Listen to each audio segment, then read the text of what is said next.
मन के अंदर भी कुछ विचार बड़े सुंदर होते हैं जिन्हें रिटेन करना होता है। दोष दे देना, दूसरे के प्रति बदले की भावना से भर जाना। तो आप ऐसा व्यक्ति बनना चाहते हैं कि जो सिर्फ और सिर्फ दुख में, विषाद में बदले की भावना से भरा हुआ है, या ऐसा व्यक्ति बनना चाहते हैं जो खुशियों से भरा हुआ है?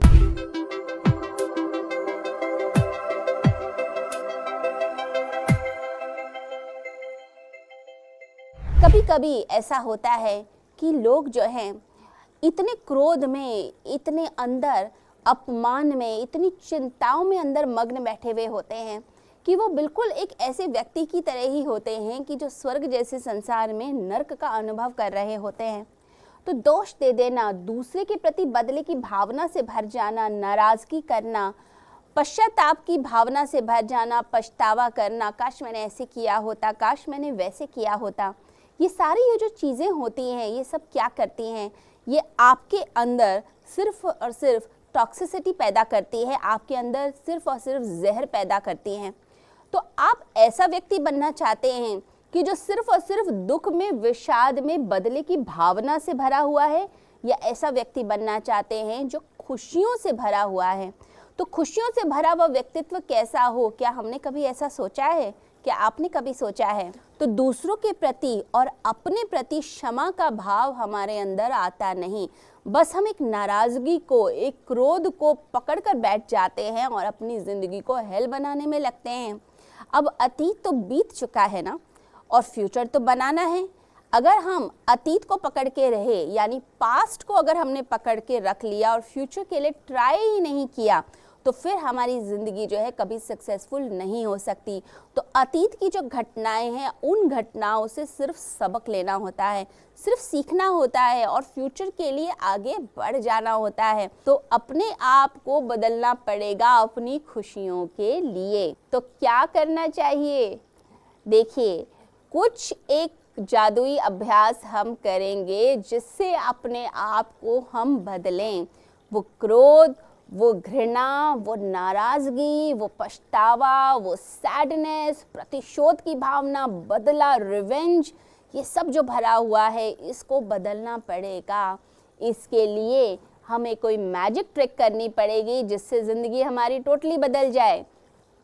तो हमें क्या करना है? एक जादुई अभ्यास क्षमा का, फॉरगिवनेस का, माफ़ कर देने का।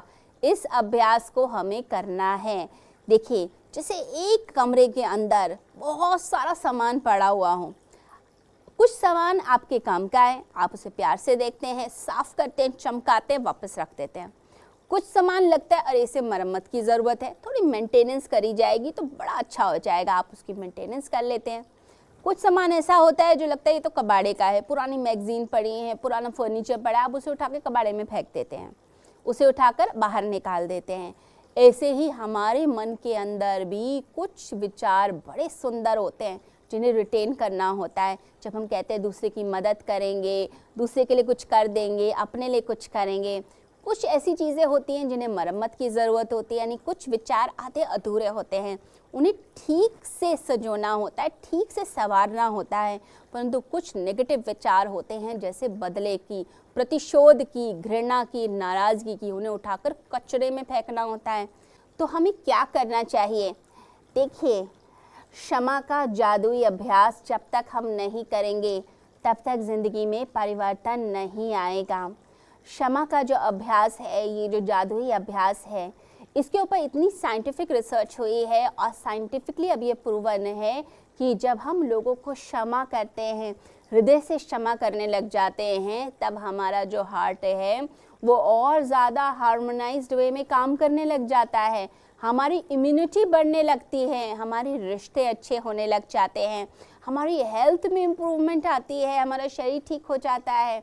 हमारे को अगर बैक पेन है, हमारे घुटनों में दर्द है, सर में दर्द रहता है, माइग्रेन रहता है, ये सब चीज़ें बताती हैं कि कोई नेगेटिव एनर्जी होल्ड की हुई है हमने।